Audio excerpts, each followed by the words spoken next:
सबैलाई हार्दिक नमस्कार।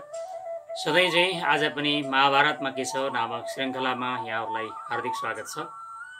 आज महाभारतमा के छ नामक निबन्ध सङ्ग्रह अन्तर्गतको 26औं निबन्ध लिएर यहाँहरू समक्ष उपस्थित भएको छु। 26औं निबन्धको शीर्षक छ अतिथिको सत्कार र यो महाभारतको तेस्रो पर्व वन पर्वबाट यो कथावस्तु लिएको हो। निश्चय नै हाम्रो घरमा अतिथिहरू आउँछन्, देशमा अतिथिहरू आउँछन्। अतिथि देवो भव भनेर हामीले चाहिँ पर्यटन वर्षहरूमा अतिथिहरूको स्वागत सत्कार गर्छौँ र वास्तविक रूपमा अतिथिको सत्कार कसरी गर्नुपर्दो रहेछ। अतिथि भनेका चाहिँ वास्तविक रूपमा त्यो अतिथि भनेको तिथि नतोकिकन आउने व्यक्तिलाई अतिथि भनिन्छ र तर हाम्रा धेरैजसो सामाजिक कार्यक्रमहरूमा के गर्ने गरिन्छ भने निमन्त्रणा दिएर फलानु दिन आइदिनु होला, प्रमुख अतिथि, विशिष्ट अतिथि, अतिथि भनेर हामीले तोकेर बोलाउने गरिन्छ। वास्तविक रूपमा ती अतिथि होइनन्। तिनलाई अतिथिको शब्दको दुरुपयोग चाहिँ हामीले गरिरहेका छौँ। जो तिथि नै नतोकिकन टुप्लुक्क आइपुग्छ, कुनै सङ्केत नै नगरिकन, वास्तविक रूपमा त्यो अतिथि हो। र अतिथिको सत्कार हामीले कसरी गर्नुपर्दछ त? यो महाभारतको दृष्टान्त हाम्रो जीवनको लागि पनि निश्चय नै केही न केही प्रेरणादायी हुन सक्नेछ भन्ने अपेक्षा मैले लिएको छु। र अतिथिको सत्कार, द्रौपदी सहित पञ्चपाण्डवहरू वनवासमा जाँदा केही ब्राह्मणहरू पनि साथमै गएका थिए। आफूहरूले भोक प्यास सहेर जे जस्तो कष्टको सामना गर्नु परे पनि आफूसँगै आएका ब्राह्मणहरूले कुनै कष्ट बेहोर्नु नपरोस् भन्ने चाहना युधिष्ठिरको थियो। तर उनीसँग ब्राह्मणलाई सन्तुष्ट दिलाउनका लागि धन भने थिएन। आफूले लोभवश सुखभोग गर्नका लागि नभई ब्राह्मणका लागि केही धन उपलब्ध भइदिए हुन्थ्यो भन्ने चाहना युधिष्ठिरले राखेका थिए। गृहस्थाश्रममा रहने आफू जस्ता व्यक्तिले आफ्ना अनुयायीहरूको भरण पोषण नगर्नु उचित होइन भन्ने उनलाई लागेको थियो। यसै सन्दर्भमा युधिष्ठिरले अतिथि सत्कारका बारेमा केही कर्तव्यमूलक विचारहरू यहाँ व्यक्त गरेका छन्। गृहस्थका भोजनमा देवता, पितृ, मनुष्य र सम्पूर्ण प्राणीहरूको अंश देखिन्छ। जो घरमा बस्ने गृहस्थाश्रम दोस्रो आश्रम भयो। ब्रह्मचर्य, गृहस्थ, वानप्रस्थ, सन्यास चारवटा आश्रम ऋषिमुनिहरूले प्रवर्तन गरे अनुरूप जुन गृहस्थाश्रम जतिको चाहिँ धर्म गर्न सक्ने र सबैको सेवा गर्न सक्ने यो आश्रम अरू छैन। यो गृहस्थका भोजनमा, जो गृहस्थीले पकाउने जुन भोजन हो, त्यसमा देवता, पितृहरू, मनुष्यहरू र सम्पूर्ण प्राणीहरूको अंश देखिन्छ। अपेक्षा गरेका हुन्छन् पितृले, देवताले, मनुष्यले र सम्पूर्ण प्राणीहरूले गृहस्थको भोजनबाट अपेक्षा गरेका हुन्छन्। तर हामीले के गर्छौँ? पकाउँछौँ नचढाइकन, कुनै अतिथिहरू आउँछन् कि भन्ने बाटो नकोरिकन र कुनै प्राणीहरूलाई नदिइकन हामीले खाने गर्छौँ। वास्तविक रूपमा त्यो भोजन गृहस्थको भोजन होइन। आफ्ना हातले भोजन नबनाउने सन्यासी आदिलाई अन्न पकाएर दिनु गृहस्थीको धर्म हो। सन्यासीले आफूले भोजन बनाउँदैनन् र उनीहरूलाई पकाएर अन्न दिनु गृहस्थीको धर्म हो। आसनका लागि गुन्द्री वा कुशासन दिनु, बस्नका लागि ठाउँ दिनु, पिउनका लागि पानी दिनु र हार्दिक सत्कारका लागि मिठो वचन बोल्नु, यी चार कुराहरू सज्जन गृहस्थीका घरमा कहिले अभाव हुँदैन। दुर्जनकोमा त होलान्, यिनीहरूको अभाव होला। तर सज्जनहरू जहाँ अतिथिको सत्कार गर्ने अभ्यस्त भएका हुन्छन् उनीहरूको घरमा आसनका लागि गुन्द्री दिने, चटाइ दिने, कुशासन दिने, बस्नका लागि ठाउँ दिने, पिउनका लागि पानी दिने र हार्दिक सत्कारका लागि मिठो वचन बोल्ने, यी चार कुराले सर्वप्रथम अतिथिलाई स्वागत गर्नुपर्छ। रोग आदिद्वारा पीडित व्यक्तिका लागि सुत्न बिछौना दिनु, थकित भएका व्यक्तिका लागि बस्ने आसन दिनु, तिर्खाएकाहरूलाई पानी दिनु र भोकाएकाहरूलाई भोजन दिनु गृहस्थीको कर्म हो, कर्तव्य हो।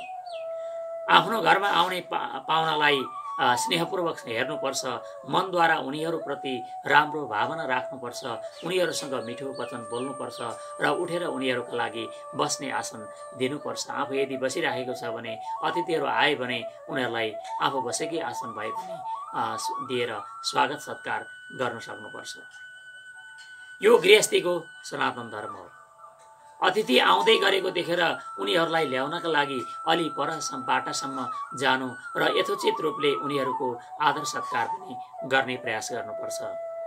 जुन गृहस्थीले अग्निहोत्री, साँडे, आफन्तीजन, अतिथि, बन्धु बान्धव, स्त्री, बालबच्चा र नोकर चाकरको यथोचित आदर सत्कार गर्दैन, त्यसलाई उनीहरूको क्रोधाग्निले जलाउँदै जान्छ, भस्म गरिदिन्छ। देवता, पितृ र अतिथिहरूको उद्देश्यका लागि खाना पकाउनुपर्छ, तर केवल आफ्ना लागि खाना पकाउनु हुँदैन। एक्लै डेरामा बसेको छ, कतै एक्लै छ, घरमै पनि एक्लै छ भने पनि सामान्यतया चाहिँ व्यक्तिले यो खाना चाहिँ एक्लै आफ्नै लागि पकाउनु राम्रो मानिँदैन। त्यो देवतालाई अर्पण गर्न पर्यो। अग्नि स्वाहा, पृथ्वी स्वाहा, भूपते स्वाहा, भुवनपते स्वाहा, भूतानाम पते स्वाहा र हामीले जुन चाहिँ अर्पण गर्नुपर्छ, देवतालाई अर्पण गर्ने, भोग लगाउने, पितृहरूलाई चाहिँ अर्पण गर्ने र अतिथिलाई पनि अर्पण गर्ने र चराचुरुङ्गीहरू बाहिर जे जति छन् प्राणीहरू तिनीहरूलाई पनि अलिकति अर्पण गरेर खानुपर्छ। व्यर्थमा पशुहरूको हत्या गर्नु हुँदैन। हामीले व्यर्थमा पशुहरूको हत्या गरेर पेट भर्ने गर्छौँ, व्यर्थमा पशुहरूको पनि हत्या गर्नु हुँदैन। विधिपूर्वक देवतालाई अर्पण नगरिएको कुनै चिज आफूले पनि खानु हुँदैन। हामीले मिठो पाकेमा मात्रै देवतालाई अर्पण गर्ने प्रचलन पुरानो अहिलेसम्म पनि लागू गर्दैछौँ अलिअलि, तर वास्तविक रूपमा जे जति घरमा पाक्छ सबै देवतालाई अर्पण गरेर, पितृलाई र अतिथिलाई अर्पण गरेर मात्रै खानुपर्छ। विधिपूर्वक देवतालाई अर्पण नगरिएको कुनै चिज आफूले पनि खानु हुँदैन। कुकुर, चाण्डाल र कागहरूका लागि भुइँमा खाना दिनुपर्छ र यसलाई वैश्वदेव यज्ञ भनिन्छ। कुकुरलाई, चाण्डालहरूलाई र कागहरूलाई तिनीहरूलाई भुइँमा खाना दिनुपर्छ र यसलाई वैश्वदेव यज्ञ भनिन्छ, जसको अनुष्ठान बिहान र बेलुका दुवै समयमा गरिन्छ।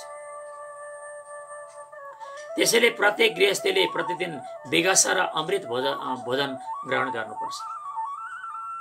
घरका सब व्यक्तिले भोजन गरेपछि जुन भोजन शेष रहन्छ त्यसलाई विगस भनिन्छ।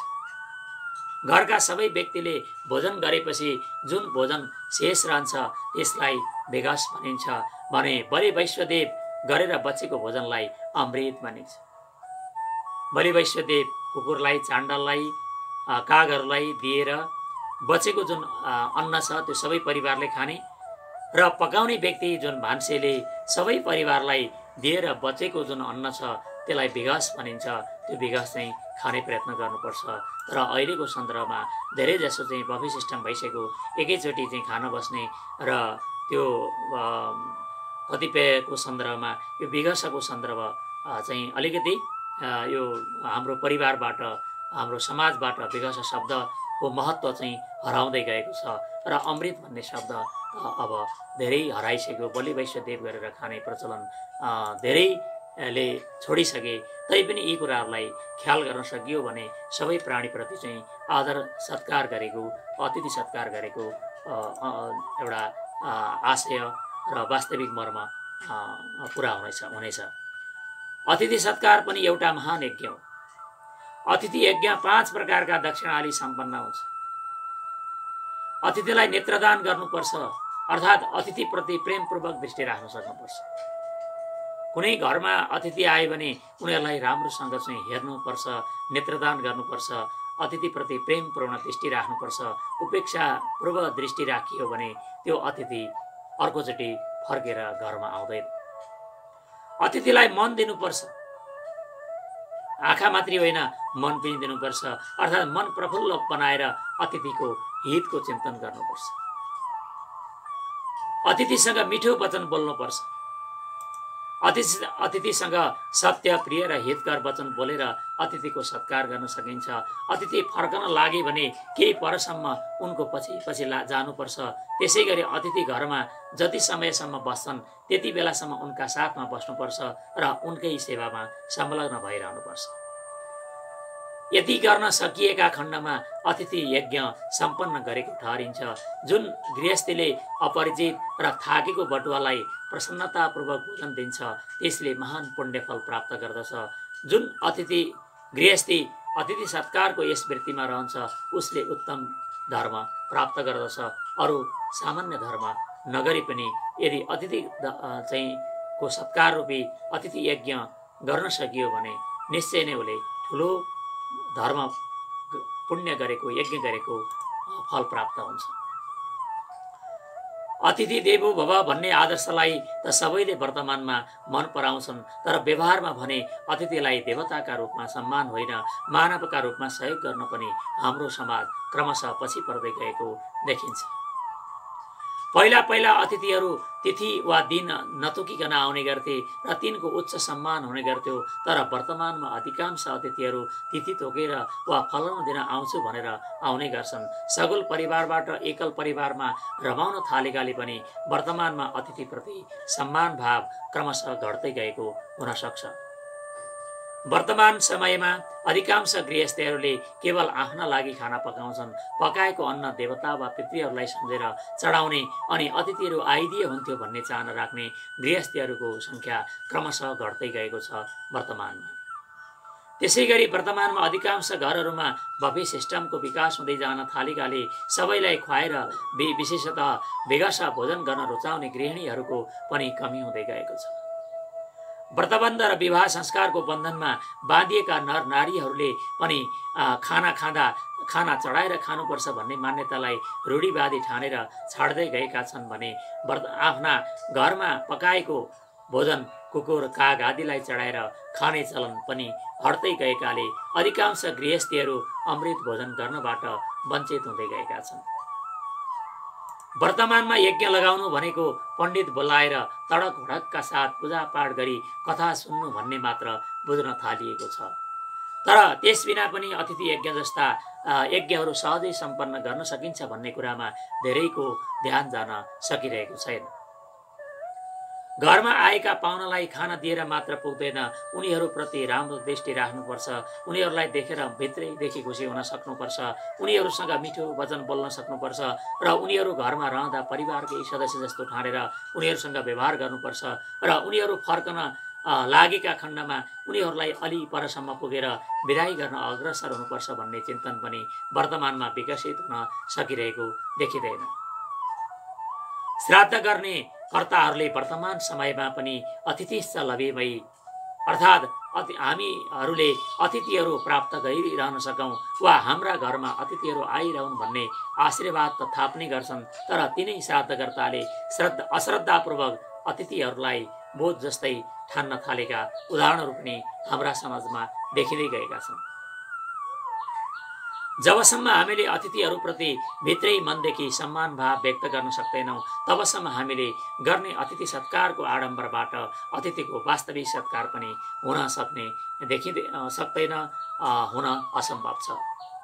जबसम्म हामीले अतिथिहरूप्रति भित्रैदेखि सम्मान भाव व्यक्त गर्न सक्दैनौँ तबसम्म हामीले गर्ने अतिथि सत्कारको आडम्बरबाट अतिथिको वास्तविक सत्कार पनि हुनै सक्दैन, हुन असम्भव छ। अतिथिर्यस्य भग्नाशो गृहात् प्रति निवर्तते सतस्मै दुष्करम दत्वा पुण्यमादाय गच्छति। जसको घरबाट अतिथि निराश भएर फर्कन्छ त्यसले आफूले गरेको पापहरू चाहिँ सबै त्यो जो तिरस्कार गर्ने घरवालालाई दिएर घरवालाले गरेको सम्पूर्ण चाहिँ पुण्य लिएर अतिथि फर्कन्छ भन्ने जुन मान्यता छ त्यो मान्यतालाई पनि आत्मसात गर्दै हामीले घरमा आउने पाहुनाहरूलाई जति दिन उहाँहरू बस्नुहुन्छ उहाँहरूलाई हामीले मन दिने, आँखा दिने, सेवा सत्कार गर्ने र विदाई गर्ने श्रृङ्खलाहरूमा हामी कहीँ पनि चुक्नु हुँदैन। यदि एक ठाउँमा मात्रै हामी चुक्यौँ भने निश्चय नै ती अतिथिहरू निराश हुनेछन् र हामीले गरेका पुण्यहरू उनीहरूले लिएर जानेछन् र उनीहरूले गरेका जुन पाप कर्महरू हुन् उनीहरू ती चाहिँ हामीहरूलाई उनीहरूले चाहिँ प्रदान गर्नेछन्। त्यसकारण प्रत्येक अतिथिप्रति हामीले सम्मान भाव व्यक्त गर्न सकौँ र अतिथिप्रति गरिने जुन सत्कार हो, सेवा सत्कार हो, त्यो पनि कुनै पनि ठुलो सप्ताह नवाह यज्ञ लगाए भन्दा कमी हुने छैन। त्यस हुनाले हामीले थोरै केही धन खर्च नगरेर पनि अतिथिको हामीले राम्रै यज्ञ सम्पन्न गर्न सक्छौँ र पुण्य आर्जन गर्न सक्छौँ। हामीले त्यो पुण्य आर्जन गर्ने दिशातर्फ हामीहरू अग्रसर हुनु आवश्यक छ। र यो निबन्ध अतिथि सत्कारसँग सम्बद्ध यो वनपर्व मा आधारित जुन निबन्ध हो यो सुनेर यहाँहरूका मनमा जे जस्ता प्रतिक्रियाहरू उत्पन्न भएका छन् तिनलाई युट्युबको कमेन्ट बक्समा गएर कमेन्ट गरिदिनु हुन सबैमा हार्दिक अनुरोध गर्दछु। धन्यवाद।